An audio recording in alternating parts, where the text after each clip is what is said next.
Again, I just want to do a quick video about complaining. Numbers chapter 11 says, "Now when the people complained, it displeased the Lord, for the Lord heard it, and his anger was aroused. So the fire of the Lord burned among them and consumed some in the outskirts of the camp." Let me do verse 2, 3, and 4. It says, "Then the people cried out to Moses, and when Moses prayed to the Lord, the fire was quenched." That's a powerful thing when God called you to stand in the gap for people, where you can actually change God's mind. When God want to destroy something or destroy somebody, when you got that relationship with God that you can stand in the gap for that person, that's powerful. So the Bible says, so he called the name of the place Taberah, because the fire of the Lord had burned among them. Verse 4. "Now the mixed multitude," and we're going to come back to that, "who were among them yielded to intense craving. So the children of Israel also wept again and said, 'Who will give us meat to eat?'" First of all, God had them fasting meat.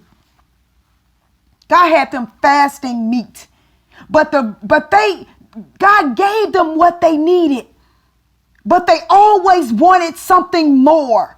Listen to this. They complained, and this displeased God. Some things that you're suffering now is because of your complaining. So when you find yourself murmuring and complaining about what you don't have, shh. Start thanking God for just opening your eyes and waking you up, because that is something that really displeases God. But let me tell you something. Verse 4, "Now the mixed multitude who were among them." That takes us back again to the wrong association. They had mixed multitudes with them. We got to stop. Like I keep saying, today is that day. Stop bringing these people in your life without permission. You don't know who sent that person. And we know the motive of Satan. He comes to kill, steal, and destroy. When Jesus sent somebody, it's abundance, it's life, it's increase, it's knowledge, it's wisdom. What I'm telling you is this. The motive of the enemy is to destroy you. The motive of the devil was to destroy Adam and Eve so that we all can die. Right? That same devil was in when Jesus, waiting on Jesus to betray him at the Garden of Gethsemane. You understand what I'm saying? And then betrayed Jesus, of course, through with a kiss, betrayed Jesus with a kiss, Judas. So what I'm saying is the mixed multitude. Not to say that I know that God had a plan and it was God's will, and God worked that thing out for our good, for our good, because of what Jesus had to go through. And the Bible said that Jesus learned obedience through the things that he suffered. So I'm just jumping from what Jesus had to go through, because he had to go through that. He did that for us. It was all a part of God's redemptive plan. So jumping to the part where I'm saying Jesus learned obedience through the things that he suffered. What you're going through now is teaching you obedience. Don't try to rush your suffering process. Don't nobody like it. I suffered 20 years, but I stayed with God by the grace of God. So the Bible said the mixed multitude who were among them. That's why God said, be careful who you connect with. And then listen to what this says. Among them yielding to intense cravings. See, them people that they were with, them people had intense cravings. And they caused them to yield to the intense cravings. So just say, if you love the Lord, but the people you connect with don't, you're going to have a problem, because you're trying to pull them up to where you are. But God already knows they're going to drag you down to where they are. So I really wasn't talking about the people. I'm talking about complaining and murmuring. And the reason why I brought the people in is because the people you around can cause you to complain and murmur. See, we have to learn how to start examining every aspect of the situation.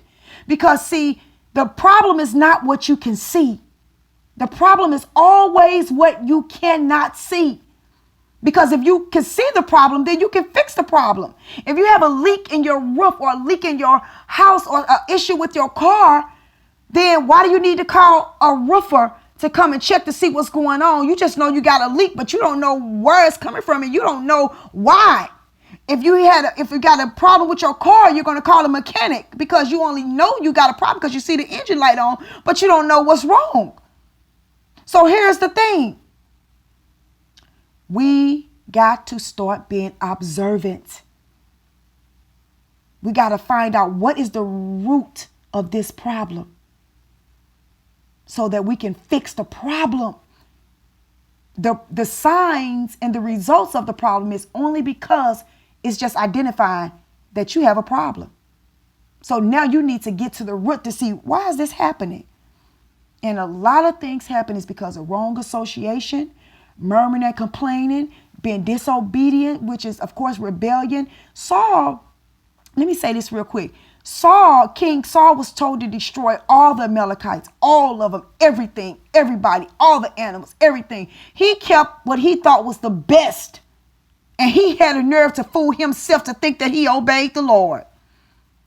See, he fooled himself because he did a little bit of it.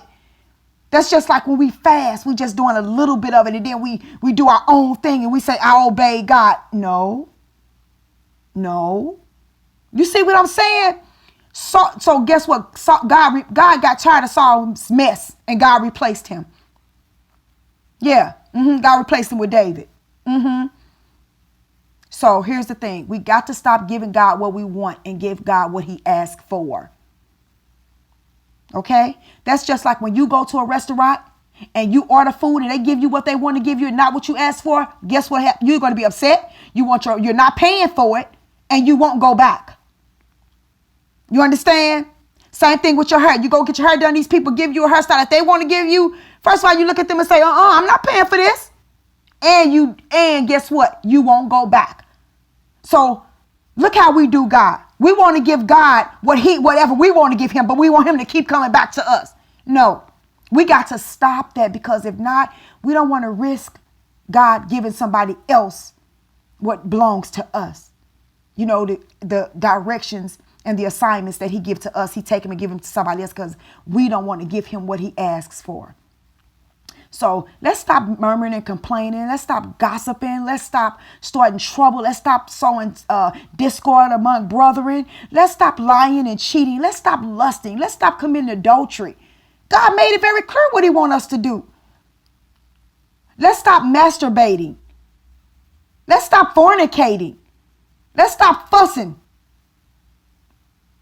I'm doing pretty good. I'm doing a lot better with that. I don't even like to yell at my kids like that. I don't even like the way it make me feel anymore. And of course, I don't want to hurt the Lord. But whatever it is, let's stop overspending our money. Let's stop overeating. Let's stop doing the things that God tells us to stop doing. Okay? So today was just one of them days. My son had to be at school at 5:30 today. I went to the gym, which I do every morning.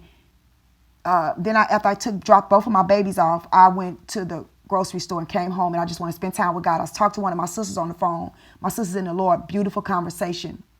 I'm about to call her back and spend my time with God, and then go see my other daughter, take her to the store. And then, so God is faithful. I just had some time to spend with you all. I made some time to spend with you all. Put it like that.